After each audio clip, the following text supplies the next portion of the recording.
The Facilities Committee meeting for the airport, we adopted or passed the minutes this morning, so we can move along. I think we want to go down to item 5. Rich Skimmerhorn here, and we want to discuss the FDO operating hours and the restaurant situation.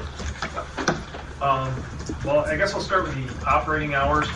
We've been operating for a little over 3 years at the 8 to 6 hours, 8 to 6, when the lease said, I believe it was to 7 p.m. To my knowledge, the general manager's been aware of it. We've been, everyone's been aware of it. To my knowledge, there hasn't been any issue with it. The simple reason is when I made the investment for the self-serve 100 low lead fuel out here, it's kind of like the stores or whatever, you put your credit card in and they have access full time. Whenever private jets come in, they typically always call ahead and make a reservation. We're always on standby, there's never an issue. So for the benefit of the FBO, for staffing purposes and for the benefit of, quite honestly, saving money for the county, we felt that 6 to 7 wasn't, we weren't finding it to be where we needed to stay open the extra hour. We've operated that way for 3 years, and I guess just recently someone brought it up that we should probably amend the lease or at least have an adjustment to it. And to my knowledge, I've had no problem with anybody with where we've been operating. Okay. Any discussion from the board members? John? So you've been doing 8 to 6, it's worked fine. How much longer is the current contract? I believe we have 3.5 years. 3.5 years left. 3.5 years? Yeah. And again, we'd be I wish we could be open 24/7 and it was warranted, but we've just found that 6 seems to cover just about 99.9% of everything. Anything else from the supervisors? Okay. Harrison? Yeah, so the pilots have discussed this, and we don't see any big problems. So the one thing that I would urge is, and I don't know whose side of the fence it is on, but we need to get the information about what the code to walk in, because I used to be a transient pilot here a lot, and if I have to go somewhere and the place is not open either in the morning or in the evening, it's important we don't confuse people with how to get back in. I know Steve is available, and if you call, he'll take care of it, but there's some signage cleanup in terms of bad information on the walk signs in the airport that should be fixed sooner rather than later. Do you want to speak to that, Ross? Yeah, we can certainly clean that up. The idea here is to try and figure out how we can get transient pilots who aren't based here, access back onto the ramp securely without giving out a code to the general public, so they have access through the secure side of the fence. Previously, it's been advertised that it's the Unicom frequency, and anyone with Google can figure out what our Unicom frequency is. It's publicly available. So we've tried to mix up what that code is to get into the gate. The key is how do we get that information out to transient pilots without making it readily available to everybody. I've explored some options with our access control company about possibly setting up a system where the user on their way out the gate could enter their own code, a one-time use code, like you do like with the garage door openers, for example. You put in your own one-time use code when you leave so that you can re-enter it to get back in. That would require some investment on the county's part to modify the gate system, have the Lynn Star come in and modify that gate to allow that to happen. Steve, you had anything input on it?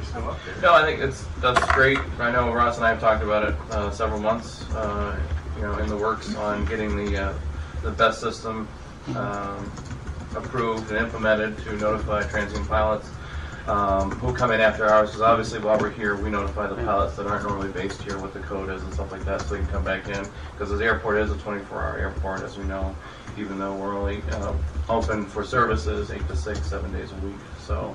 Signage is a simple fix, but also gate code with a one-time use is obviously a more long-term permanent solution, which seems to make sense as well. So, we have no problem either way, whatever the airport decides to do. Obviously, it's the airport sponsors control on that, being in a county-owned airport, so, but we're ready to implement whatever they decide to do. Absolutely. Ross, would that be just really one gate that we would equip that way and then direct any transient pilots through the one gate? Yes. Yep, just one pedestrian gate through the perimeter fence line. Usually it's the one right down here by the terminal building right next to the old cafe. That's the gate that we've always used in the past for that purpose.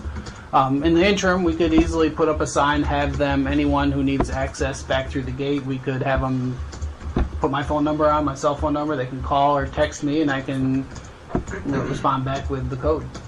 Okay. So as a short-term fix, of course, that's easy for people to pass out codes. That's the problem with codes is everybody has it sooner or later.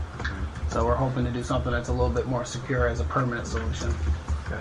I think our next step should be to get an estimate on what that cost would be and then come back to committee. I think if we're only talking one gate, I can't imagine it would be that expensive to implement. Depends on trenching, if any trenching is necessary for running cables or conduit or anything like that. Depends on configuration. Okay. So the current problem is you have wrong information at the gate. That needs to be Yeah. fixed first. There's an That old should sign, take down yeah, I the think sign. that needs to come down. I think you're right, yeah. Okay. And I'm just gonna add too that, we're open, we're on call 24/7 essentially, so the need to have the county also involved on a simple code to notify the pilots of, but I think it's redundant at that point and puts more work on Ross. Like I said, Rich Air has no problem being that on call as we are already for any transient pilots coming in that need services and also access in and out of the airport after hours, so. And not to sidetrack, but also back to the FBO hours, along with the amendment. But the main reason is we'd like to have that expedited and changed in the Airport Facility Directory, or AFD, which is an official FAA publication, and right now it's currently incorrect. So that's kind of the whole reason why it sparked Yeah. Okay. discussion. We have a second item too that's been brought to our attention, been asked some questions on. That's the existence of the restaurant that's not operating now naturally because Carol moved out and we're in the process of building a new one. And it's a requirement for the FBO. So we're kind of in limbo, and I think that's why we brought Martin here. So we have these two issues pending, and I think Martin will brief the committee, and if you got questions, we'll go from there. Thank you, Mr. Chairman. I might recommend that you, if you haven't, entertain a motion on the first item first to move that forward, if that's okay, on the request for the Hours of operation? hours of operation. You want to take care of that first? Okay, and that's all good with you as far as the That's open fine. ended? That's fine with me. As I understand it, that would be an amendment to Roman numeral 6, services by lessee of the agreement. And what you're doing is you're simply confirming what's the current practice is, which is the 8 a.m. to 6 p.m. You want that year-round, correct? Yes, please. Okay. That's fine with me as long as it's okay with the Okay. committee. Anyone have questions for Martin on this or any issues? Okay, can we entertain a motion to do that? Evelyn, seconded by John. Any more discussion? Hearing none, all in favor? Aye. Opposed? So moved. And then we'll discussion on the restaurant and the situation in the FBO considerations contractually. Sure. The current agreement under Article 6, same article, paragraph A12 of the lease agreement provides that the lessee agrees to maintain and operate a restaurant for the terminal building, maintain certain minimum days and hours, but always opening at 8 a.m. So right now, with the new lease, the ground lease for the restaurant and the development construction of that, as I understand it, the tenant is no longer here, so that 8 a.m. requirement isn't being met. I don't know whether there's any other food service that's provided here, but the 8 a.m. requirement isn't being met. And I think we just need to just discuss that and discuss the reality of that. As I recall the discussions, it was never understood that there would be a redundancy of operations with your new restaurant and anything in the terminal. As I understood it, my recollection is the restaurant would replace the what was here in the terminal, the cafe in the terminal. Right, yeah. Otherwise, there would be a redundancy of service. So it has come up. It's been lingering for some time, and it was my recommendation that we bring this to committee for discussion, so that Mr. Strimmelhorn can give us the latest, greatest on what's happening with the restaurant, what his intentions are for hours. et cetera. And if we need to modify the terms of the lease, we should modify the terms of the lease. However, we end up discussing this here this afternoon. Okay, but it did come to light, was it through you, an email to you, or there was some questions asked by, I think, Supervisor Westcott To me. as to pertinence of, not fulfilling that contractual obligation. So I guess that's how it landed here, and, go ahead, Jay. Yeah, and just so everyone's aware, we're talking really about two different leases that are operative on this. There's the FBO lease that has the current requirement for the cafe in the terminal building. Obviously, that cafe's been removed and hasn't been operating, I think, since end of last year. And then there's a separate lease, separate entity, ground lease for the construction and operation of the restaurant adjacent to the terminal. That ground lease is just that. It's a ground lease. It does not provide Fulfilling. for specifics for hours of operation, et cetera. I think that was all left towards the discretion of the operator, of the lessee. It was just not included. And I think Mr. Sturmelhorn had some discussion with the committee over those months as to what his intentions were for the restaurant, et cetera. If I can, I'll back up, because I know all supervisors weren't around when it was approved, but it was 2013 when I presented to the Warren County Board of Supervisors to propose a standalone restaurant. And in 2013, it was looked upon favorably, and we did move forward with it. When I got the approval, shortly, within a week or two later, I got the issuance of a Warren County building permit September 29, 2014. So I rapidly moved on the situation to get started. And then there was just, we were getting ready to start, and then some stuff came up with the FAA that had to be filed through the county, which they quickly got onto that. But the FAA doesn't move as quickly as maybe we did. So it was back in 2014. I had the permit to start, and then January we broke ground when we finally got the approvals of this year. And then there was just a little residue left over from a prior cleanup from, gosh, I want to say it was 20 years ago. And everyone went through the proper channels, and we had to have DEC come in, clean that up. And we just got the clean bill of health, I think it was no more than, maybe 4.5 weeks ago. And a week after we got that approval, we started. So I just want to clear up that I'm as anxious to get the restaurant going as anybody else. But certainly during 2013 and 2014, during all the public meetings we had, my intentions were always to turn the old cafe into additional office space or lounge space, because as you can tell when you walk in, all we have is the two little seating areas up front. And we have started to renovate that. The only reason it's not finished is my wallpaper just came in, that's sitting in the floor in there right now, and that'll quickly be put up and carpeted. Carol, which I was hoping she would be the one that would want to take over the new restaurant, I think it was too much of a commitment for her, because I said I would like expanded hours on it. It was probably 4 times larger than what she's operating now.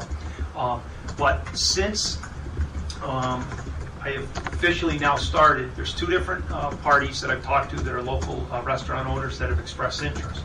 Now, a perfect scenario, which I think everyone would enjoy, is if we could do breakfast, lunch, and dinner. I've said all along it is difficult to get an operator to do all 3. I mean, you look at Denny's or Friendly's, they'll do all 3, but I don't think that's what we're looking for in this situation. But I'm not going to turn away anybody unless the county tells me otherwise. If someone wants to do breakfast and lunch, and I think that's what's going to be best for the airport and the locals, I'll do that. But if someone approaches me and says, geez, I'd like to do lunch and dinner and occasional breakfasts, we'll do that as well. But right now, it's like anything else. Until now, people are starting to get excited now that the foundation's in. You can see the plumbing sticking up through the ground. We're waiting for a few parts for the underground plumbing to come within days. Then we're going to pour the floor, and we'll start framing within the next 2 weeks. Once people can see it, it'll get even more exciting for the lessor. Because obviously, I mean, I certainly don't want to run the restaurant. I want to do like I always do, build a facility, lease it to someone that will do a nice job. But discussing as far as going back to the hours, it could be 8 to 9. It could be 8 to 3 o'clock or 2 o'clock like it used to be. Our experience, Steve and I, from the airport is it's certainly supported for breakfast by a lot of the locals. A lot of the transient fly-ins that usually come in later in the afternoon, and unfortunately the cafe is usually closed. With that said, again, I'm open. I don't think the county supervisors or myself ever really pinpointed hours. It's always been just what I said now, trying to get the best operator for the airport as well as be under the management of Committee have any questions for Rich or Mark? Is there anything being asked of us at this point, or just an understanding of where we are right now? Well, there was the question is that contractually, I guess the statement would be Rich is obligated to have something. We know what's going on. The committee certainly doesn't want, and I don't want to put words in your mouth, the redundancy because of what's going on with the FAA and then the environmental issue, which has stalled a bit. Carol leaving for another operation. So having taken all that into context, how do we legally address, because we should do that, we have a contract, and Rich has always lived up to his contracts, but seeing the circumstances, we should address them openly and publicly and have something from Martin put into the file and see what's your recommendation is. So you're saying, Dan, is this committee comfortable with the occurrences there? We understand Carol left. We understand Richard's building a new place. So in the interim, the contract's not specifically being met, but will be in the future, in the near future. Was in the past, it's just in the interim it's not. Is that okay with us? That's what we have today. Yeah. And Martin, Well, essentially, the contract's not being met, that's technically correct, but there is, I suppose the committee could find that there's justification for that and good cause for that under the circumstances that are presented. The legal terminology, I mean, if someone's in breach of a contract and you don't and you want to work with that party in a cooperative effort and not necessarily pursue the breach, it's forbearance. I mean, essentially that's the situation as I see it that's being presented. But again, it was, I don't think we anticipated, I certainly didn't anticipate Carol leaving. I didn't anticipate some of these other things. The ground lease is a ground lease. It is what it is. But it was always my understanding, I've said this before, I'll say it again, it was my understanding that there was not going to be a duplication of redundancy of services. That would not make any sense at all. So I think that while I agree with what Supervisor Strau is saying, I don't think that we should be saying here today that the agreement necessarily will be complied with in the future. As I understand it from Mr. Skirmahorn, listening to him, he may want some flexibility there as to what the hours of operation are going to be, what's in the best interest for his restaurant, for his lessee, whatever the case may be. So I think there's an intention that he's stating to fulfill a food establishment here. Exactly what those hours of operation are going to be kind of remains to be seen. So that's the status quo. That's where we are. So I think that what we should do is, if we're comfortable with this, is perhaps the county should exchange a letter with Mr. Skirmahorn where we're indicating what the reality is, he's co-signing what the reality is, and then we're going to bring this back for a status report at some point in time in the not too distant future to figure out what the hours of operation are going to be. Yeah, I would say that we should use this interim period to get some concurrence that there needs to be an amendment, that the amendment needs to reflect the new reality, which is the freestanding building as opposed to in this building, and those things that we know, and that perhaps that those things can be agreed to today, as that there needs to be an amendment to the contract, and that the amendment will include certain things that we know today, and that at some latter point within a specified period of time, the Any other specifics will be negotiated or dealt with, I think. But I think we need an amendment to the existing agreement. I don't think we want the existing agreement to lie as is, unless the single letter, because I don't think we're prepared for an amendment at this stage apparently. Yeah, But we are prepared at this stage to get to reflect what we do know.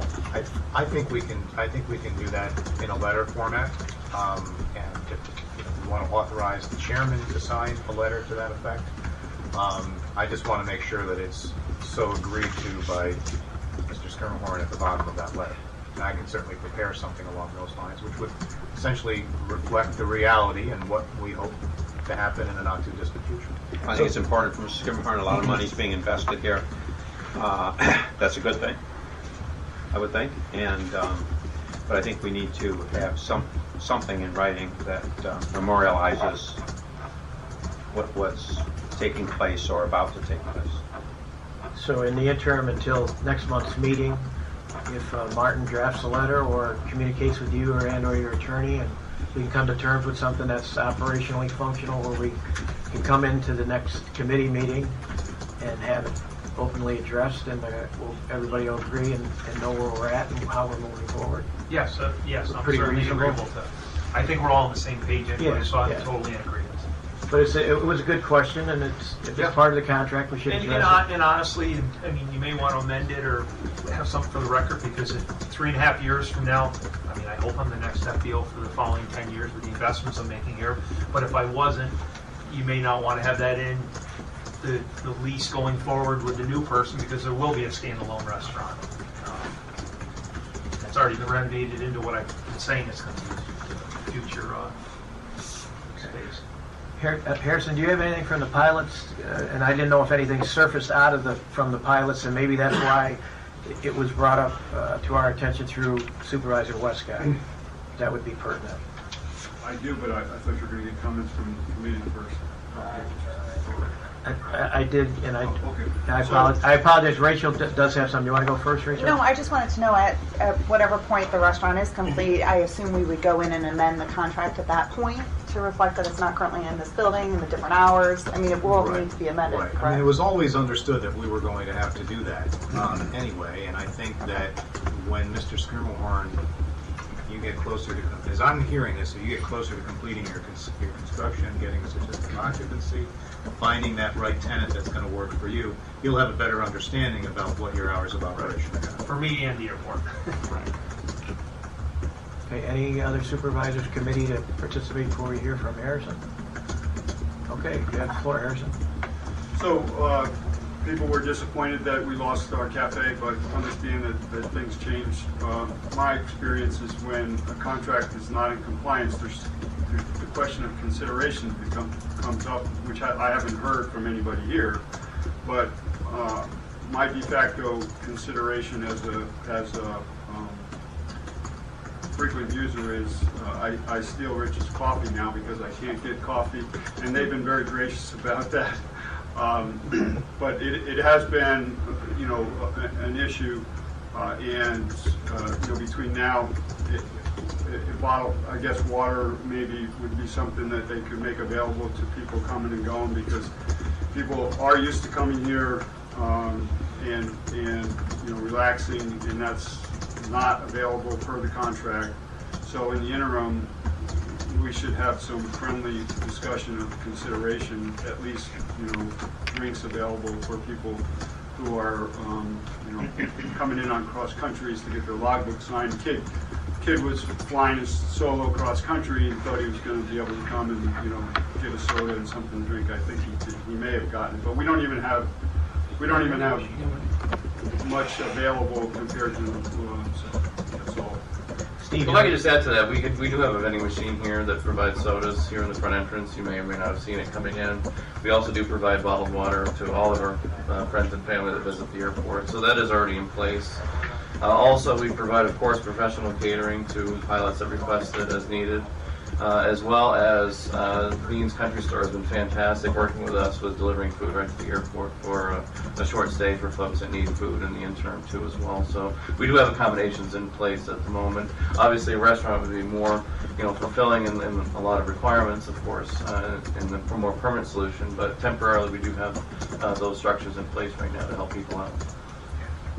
Yeah, and like I said, that's, I'm a coffee drinker, so, sitting around drinking coffee is one of the things I do, and they've been gracious to not nickel and dime us on that. Okay. Anyone else from the public or have anything to add to this or questions? Okay, so we'll anticipate hearing from you next meeting with how we proceed with the letter and. Do you want to authorize council to draft a side letter agreement with respect to the lease in its present condition? And I would,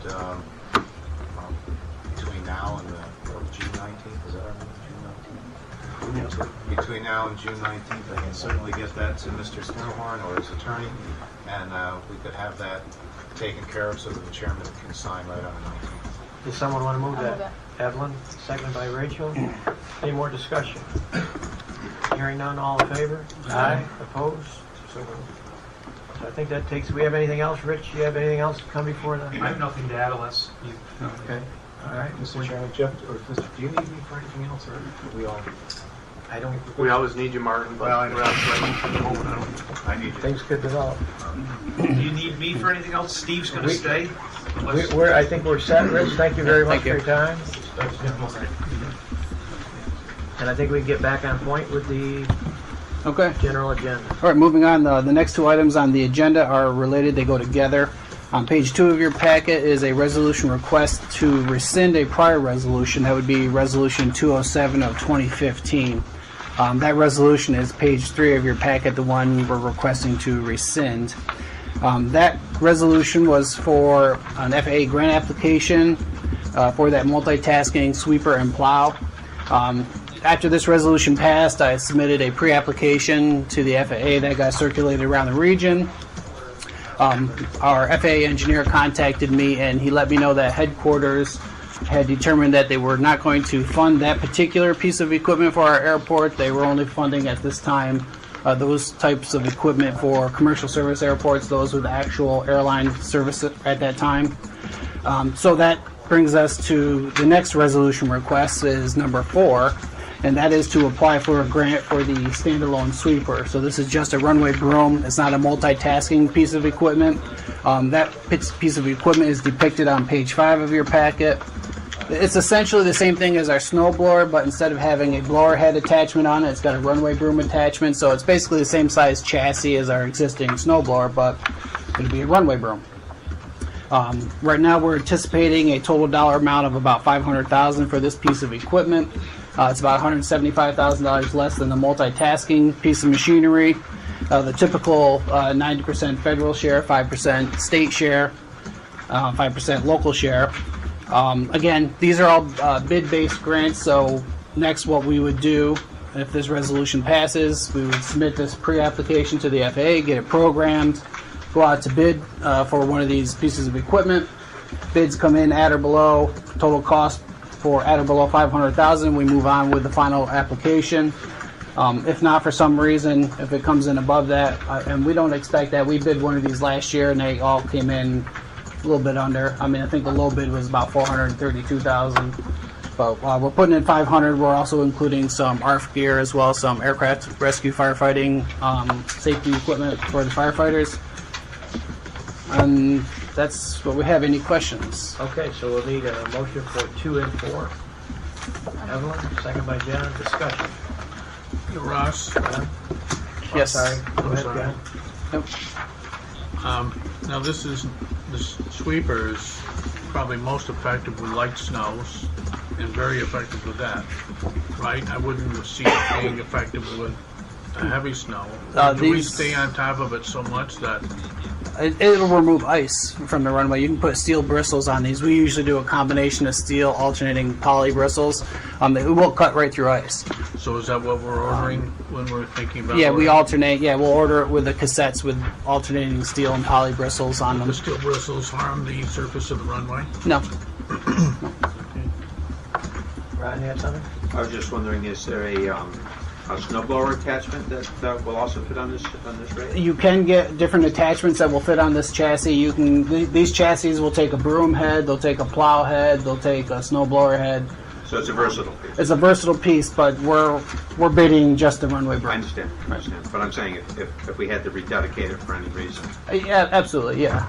Now, depending on what type of machine we get a bid for. Last time we got a LaRue, so we have a LaRue chassis. If LaRue were the low bidder, we would have two chassis that could, if you need be, you could switch heads on them, which would be fantastic. But last time LaRue was the high bidder on one of these machines, so you never know how it's going to play out. Any other discussion? Okay, hearing none. Oh, I'm sorry. Travis? My question would be, how often is this used? Is it generally just in the winter? Every time it snows, we use the broom almost every single time it snows. Yep. And how much traffic do you get in the winter compared to the summer? My understanding is, maybe 3/4 of your traffic is in the summer months, as opposed to the 6 winter months. Is that inaccurate? I would be fair to say that we have a lot more traffic in the summer than we do in the winter, certainly. Yes. So it's $500,000, and the FAA is saying we, for the multi-use ones, say this should only be for commercial airports. It seems like that there's some sense to that in spending my money. So now you go ahead and say, well, we're going to do this specialized one. All it can do is this, and the FAA is going to pay the $500,000 to do this.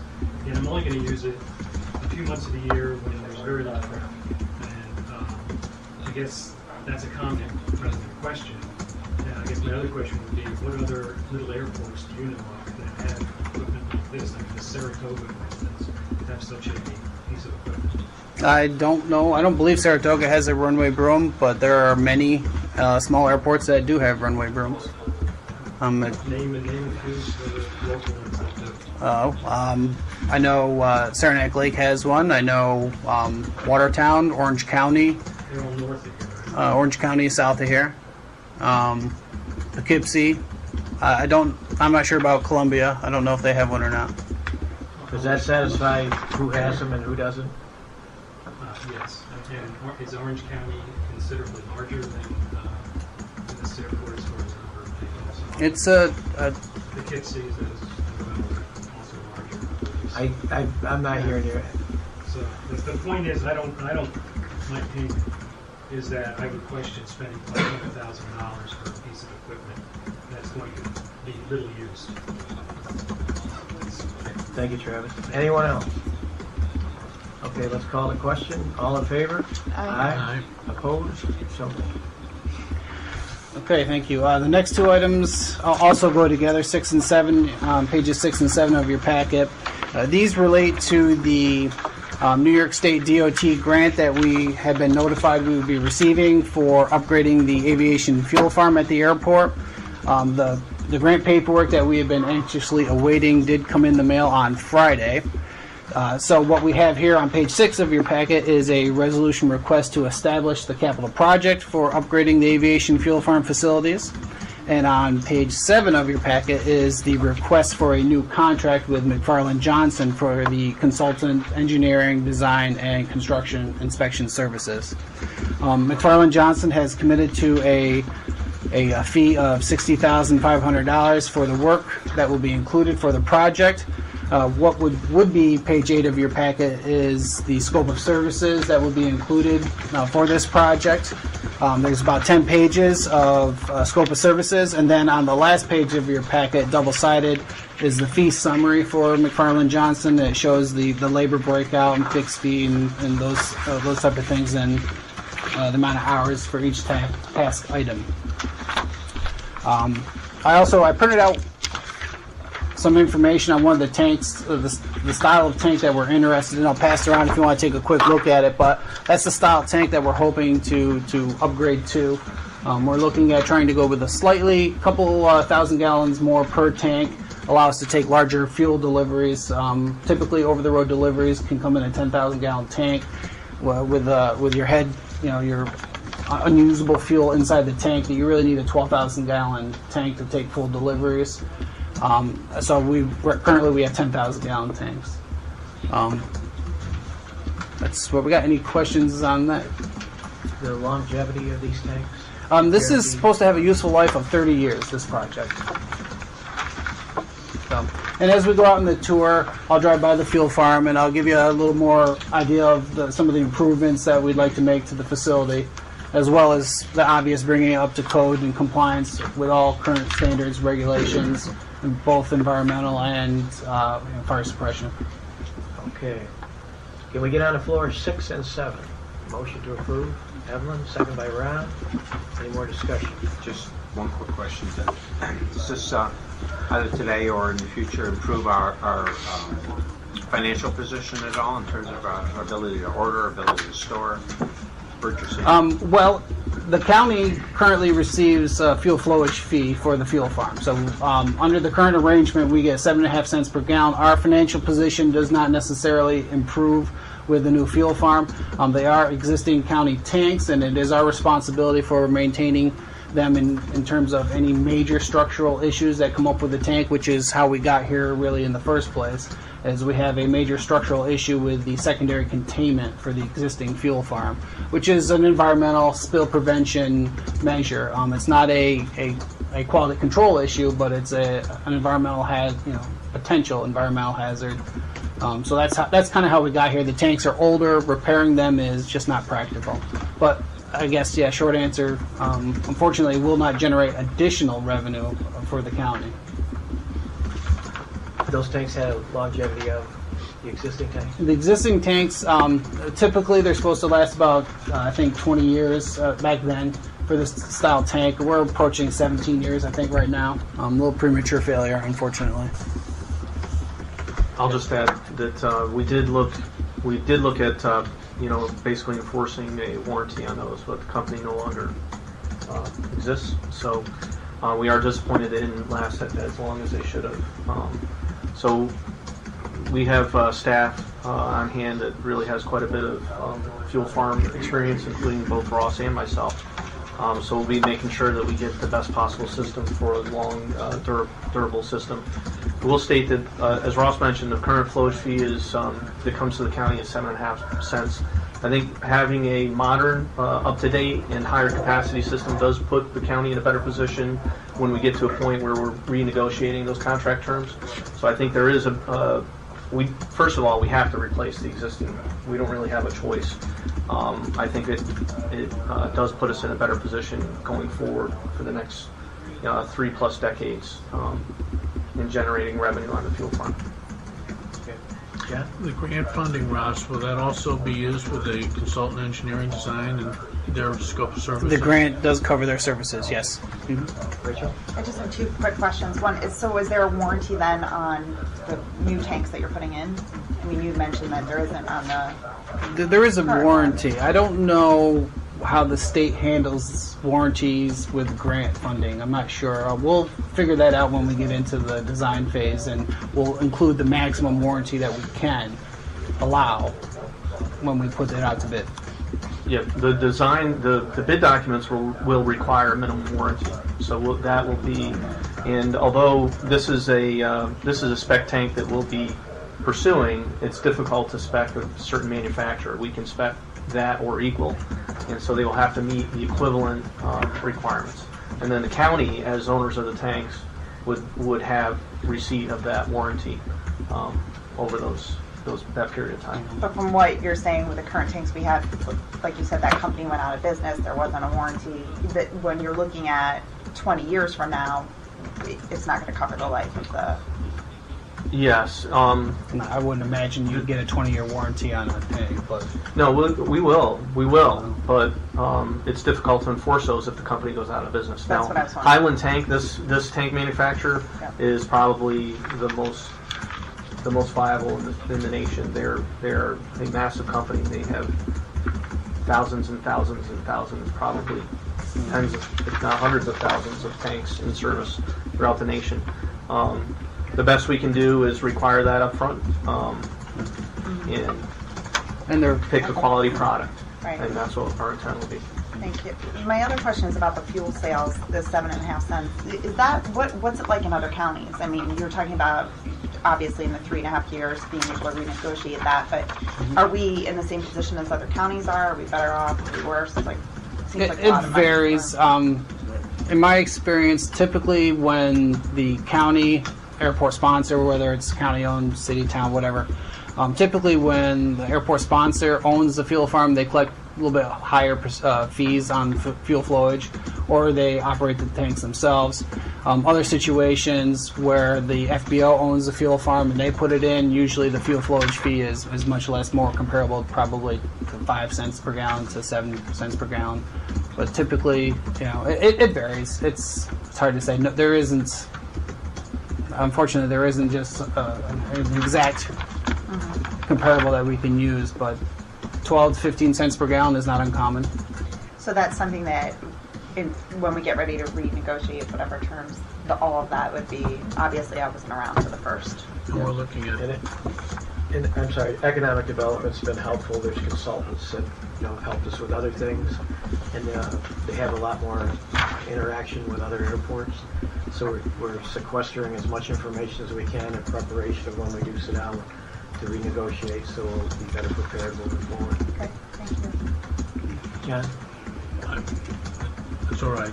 Harrison? I just got it. Yeah, so I guess the one point I would make with regard for those who aren't in the airplane business every day, right now we sell Jet A, or they sell Jet A, which is fuel that goes into jets, and 100 low lead, which is the bane of the environmental mafia community, because they took lead out of cars in the 70s, trucks in the 80s, and there's a big push to take lead out of aviation.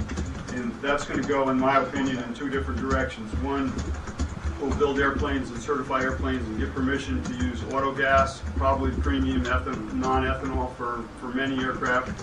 And the other is diesel, which will be able to burn Jet A. So as we plan for the future in 30 years, we need to think about having I believe it's in everyone's best interest to have a transition plan to say, can you get autogas here? And that will help attract people who are early transition people away from 100 low lead into an unleaded fuel. And I mentioned that to Ross, and I can write a letter to you guys if you want. But this is a perfect opportunity to realize that in 10 years, EPA is not going to let us burn low lead in piston airplanes. I mean, it's already been to the Supreme Court, and humna. So as you do the planning for this fuel farm upgrade, you need to be aware that there's going to be a switch, whether it's 8 years or 12 years.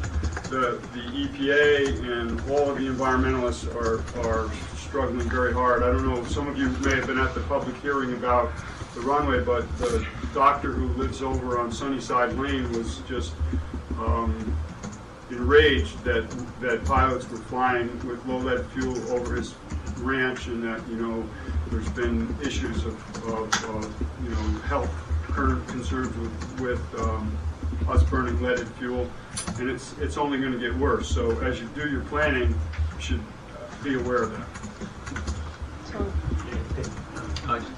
So, to kind of take your argument one step further, what specifically are you asking for? In terms of, you're asking Well, that's that what would one do from an engineering or think about how you would make available auto fuel here for airplanes. Unleaded. I mean, you guys have the pumps for your trucks, I think. but you can't get that into an airplane. So there, you know, as you think about the fuel farm hub replacement, think about how you would provide self-service airplane no lead, like we do today, provide self-service leaded, low lead, but it's still leaded. Is that a difficult thing to do? I don't believe so, but I think Harrison brings up a great point, and we want to make sure that that future service, that the tank system can accommodate that, or can accommodate it with minor modifications. I guess the question would be if we ever got to a point where there's a phase-in where we need Jet A, we need 100 low lead, and we need automotive no lead fuel. That's more of the transition period, which then we might look at a temporary tank system to get us through that transition with the intent of phasing out the low lead 100%. And I would anticipate that's the way we would go. So the key would be to anticipate that ahead of time. Most of the systems anticipate the seal. There's certain types of seals throughout the piping connections that you want as durable and chemically resistant to a variety of chemicals and additives. So I think Harrison is right on point, making sure that we're aware that transition is going to happen.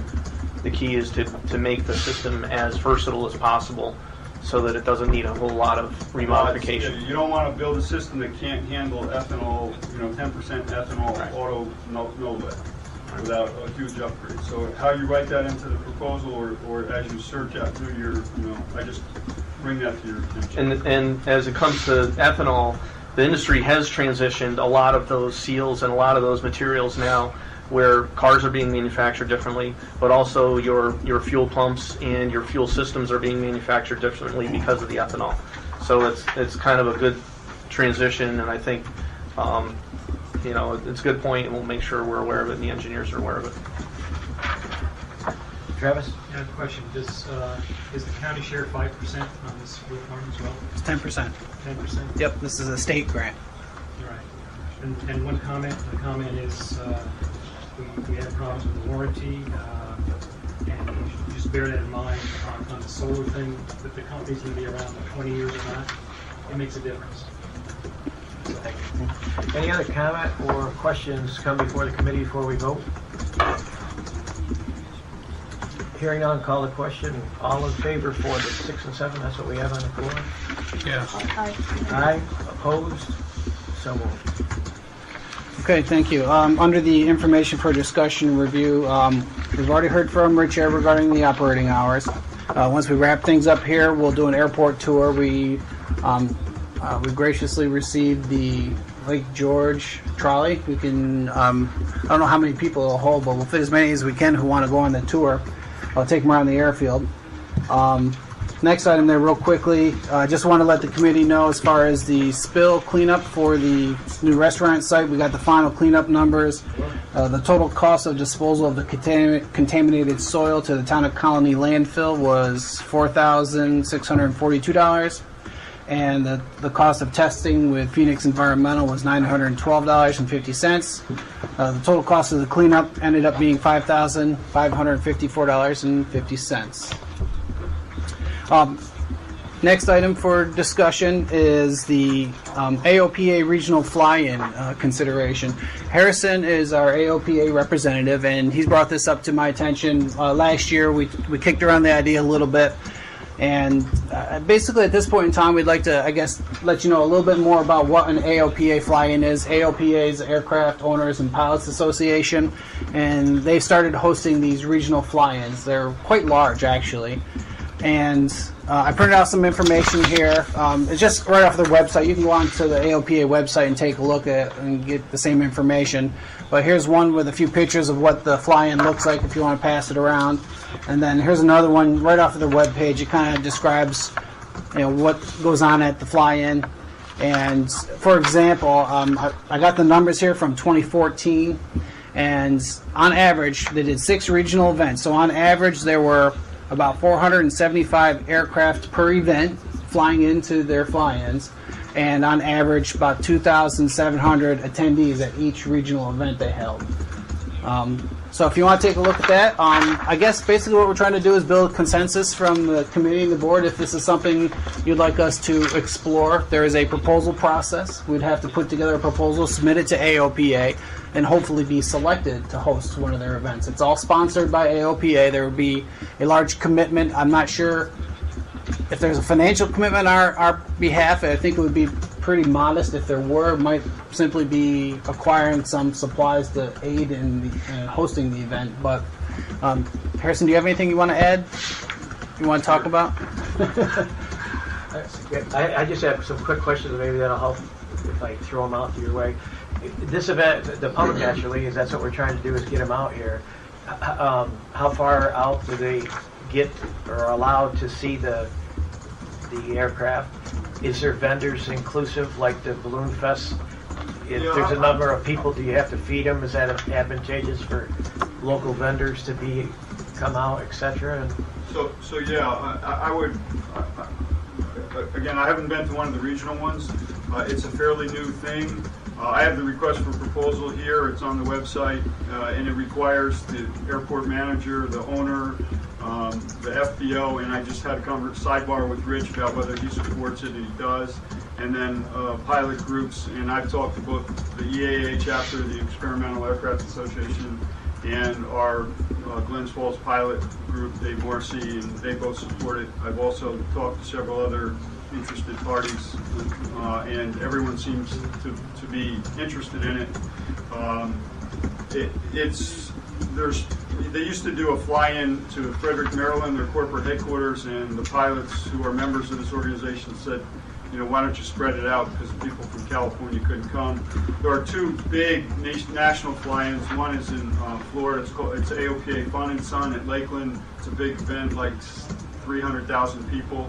And then the biggest one is in Oshkosh in the end of July, and that's sponsored by EAA, and they have 500,000 people. So lots of vendors, mostly airplane interested vendors, but food and other volunteer organizations similar to what goes on at Balloon Fest. I think we have the facility, and we have the experience with Balloon Fest. It's a 24-hour kind of thing, so people will be coming the day before, leaving the day after. We'll probably have to work with other organizations to get more fuel trucks and that kind of stuff.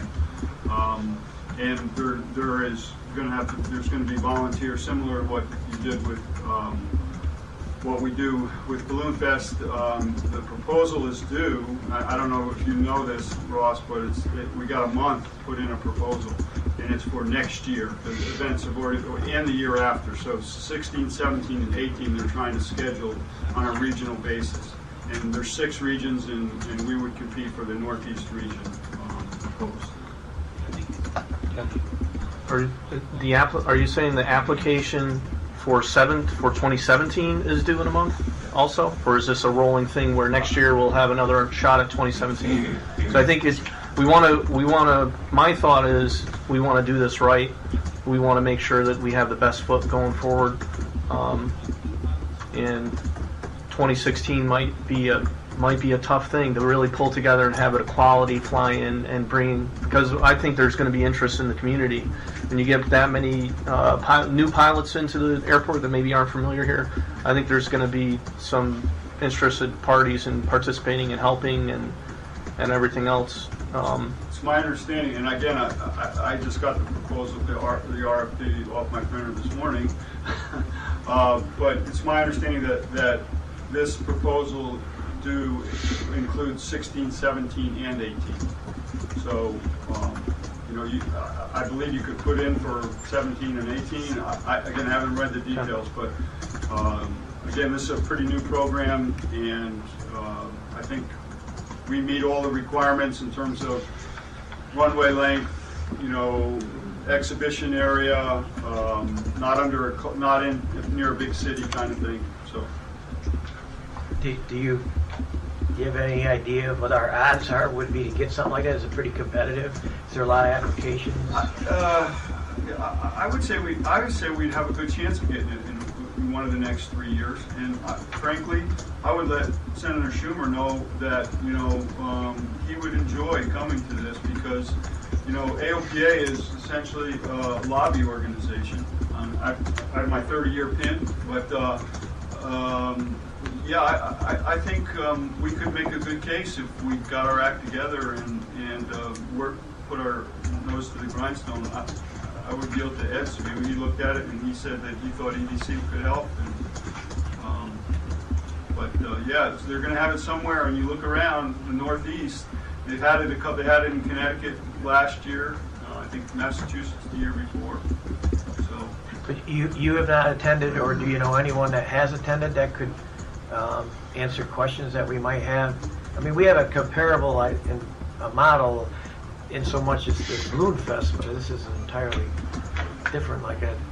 Yeah. So again, when I say I haven't attended one of these regional ones, I've attended Fun and Sun and Air Venture, which is Oshkosh, and I attended the previous AOPA fly-in that they had at their headquarters in Frederick, Maryland. So I have a pretty good idea. I have, certainly we would go to one this year if we decide to continue to pursue that and figure out, how to make those contacts. But it's not rocket science, pardon the pun. Okay, what does the committee? What's the committee's pleasure? These numbers I'm looking at here are AOP fly-ins by the numbers. In ink it says regional events, fly-in attendees 2,714. That's an average number. That's just a simple average based on 6 regional events. Those Six are regional. annual numbers. And fly-in aircraft 475. Yeah. On average. I mean, I'm sure it's That's a fluctuates some. It's a lot of planes. That's a large event. It's a large event. Yes, it is. That'd be something. Great. Just so you know, I mean, these are the national numbers, but if you take the prorated, I mean, they've got this broken down to how many pancakes are sold. Yeah, It's kind of interesting.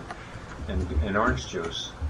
I'd be more interested in knowing how much aviation fuel is being sold. yeah. Evelyn? I'm okay with it. I don't see any harm in submitting if we can get it together. My only concern is it's a very tight timeline. Yeah. Yeah, well, I'd love to see something like this occur here, and like with Evelyn, I mean, you got 1 month, and you got to put together a program, and I'm sure it has to include hotels, prices, shuttle services, car rentals, food services. I mean, I'm imagining you got to get a lot together, and you only have 1 month to do it. Sure, I'd go ahead and try if there's people willing to put the time and effort into this to see if we can make it happen. Any other supervisors or? I would just say that if we aren't able to apply for 17 or 18, if this is the only shot at a multi-year, application, then some of the best things come in a short time frame. It's a lot of work, but to think about what it could do to our region and to the airport, and I think that's a criticism we often hear is that the airport isn't used nowhere near as much as some people would like it. I think that would be a great visual. Anyone else? Maybe Ed, maybe you can. I think we had talked to Harrison a couple of times on this. I think it's a worthwhile effort to further look at it and obviously make some phone calls to those communities that have hosted this in the last year or two to see what entails in this proposal and go forward. But I think it's a great opportunity to take a look at it. I think an economic impact certainly would be very positive for the region to take a look at. But again, we want to make sure we can put our best foot forward for this to see if we've got adequate time in order to do this. A lot of coordination. Positive is that we've got the Balloon Festival experience that can help us. So back to the question of financial commitment. So this is under financial partnership. Frequently asked questions and pays for this. Travis, you should be asking this question, right? And the short answer is AOPA fly-in, and we bear the expense to put it on. So AOPA is, this is their event, and so there should be very little out-of-pocket county expenses. Okay. So Ross, what would you like from us? A motion to go ahead and apply? Yeah, I think so. Is it up? Evan's moving it, John seconding, and that would be apply for 2016? That's acceptable? Well, I think it goes into the 3-year range. Yeah. It's doesn't a it? 3-year, it's an all or nothing? I would be surprised if they didn't accept proposals next year as well, but I would say we could certainly try to get it in this year, and if we're unsuccessful, we improve on it and try again next year. But absolutely try, get it in this year if we can, do the best job we can, and if we can improve on it next year, I think we should consider that as well when the time comes. Any other discussion? I'm sorry, just to say thank you. I mean, I think it's a great event, and I'm glad it's being brought forward. And, I know you're on a short time frame, but if there's anything, that I can do to help, even with coordinating volunteers, if you need to report on that, or what agencies would be present, I'd be happy to put aside some time and help. And just quickly, Harrison, the Pilot Association excited about this? Yes. It's a big deal? Well, it is a big deal. It's a lot of work, as has been indicated. But I think that the concern is to make sure the facility is adequate, not necessarily the surrounding, there's nothing in the RFP that dictates hotel beds or any of that stuff that I can see. It's more, we have the room here, and I think the Balloon Fest gives us a leg up. I mean, we handle 100,000 people here, and lots of traffic. And so they're looking for a proposed layout on how you would bed down, or park. Lots of airplanes, and we know how to do that. I mean, we know how to park lots of vehicles. But they would fly in, planes would be here, they have a certain time of year, would close the airport, and then we would park, if we had a turnout like we get for the... We would, again, we would do what AOPA dictates. We probably would not close the airport except for a short period of time. We'd probably close the crosswind runway and park airplanes in the field and on the crosswind runway. And at EAA in Oshkosh, they hardly close the airport except for when the Thunderbirds are flying over, or they're having a 80 ship formation of warbirds. So they know how to do this. They've done it, and not breaking new ground in terms of fitting into their model. Yeah, I was just saying the number of people come, we handle it very nicely for the Balloon Fest with the parking on the runway, and if it deviates away from that, I don't... Well, my vision is we keep the main runway open for most of the time, and the crosswind runway will be closed and used for aircraft parking. But vehicle parking, people attendees. Most of these people are going to be, well, depending on the weather, right? So if the weather's good, most people are going to fly in. If the weather's terrible, people will drive from Boston to New York, and so we'll have more car vehicles. But we would then replace the parking for airplanes with where we would park the cars. Okay, so we have a motion and a second. All in favor? Aye. Opposed? I think we're... Can I just address the tour real quickly? Yes. We're going to end here shortly. We're going to end the business meeting. So the purpose of the tour is really for Ross to share information on a few things and add to this if I miss anything. We want to review the existing facilities and how they're used. So as we pass by buildings or we pass by features on the airport, Ross will let you know what they're used for and what the benefits are to the county. We want to look at the areas of past projects and help you guys get eyes onto those and what they look like up close. Our current projects that are underway, and then also our future projects. Our intent is to go both airside and around the land side. And then if there's something we miss, certainly if you have questions, ask. The intent is not to, we will not be conducting business, we will not be debating, we will not be articulating positions or taking political positions or making political points. Really, it is all about information, as we've done with other tours of the county courts or the old jail. It's to make sure the supervisors are well informed and have eyes on this rare occasion to get out there and really spend time on the airfield. So if you have questions or clarification for something that Ross says, please ask, but make them specific to that information only, and I appreciate it. Half an hour. Yeah, I would say half hour is probably plenty of time. I have to be Yeah. back home by Yes, 10:30. okay. okay. Or just have a question on that. Go ahead, Karen. Approach minimums, where do we stand on that? The FAA has indicated that we will be receiving the 200 feet decision height and half-mile visibility on our approach minimums for runway 1. It will be published in December. I think it's good. Congratulations. Thank you. On the Morrow Fen, have been visits here yet? Yeah, the Natural Heritage folks came out to try to identify some rare and endangered plants and species. They're going to come back and do some more work, but it has initiated, yes. You're welcome. Anything else before we conclude business? I think we're going to have a motion to adjourn, correct? Yes. We will we're done I'll with make a it. motion. By John, second by Evelyn, all in favor? Aye. Ross, do you want some tea hangers open or? If you like.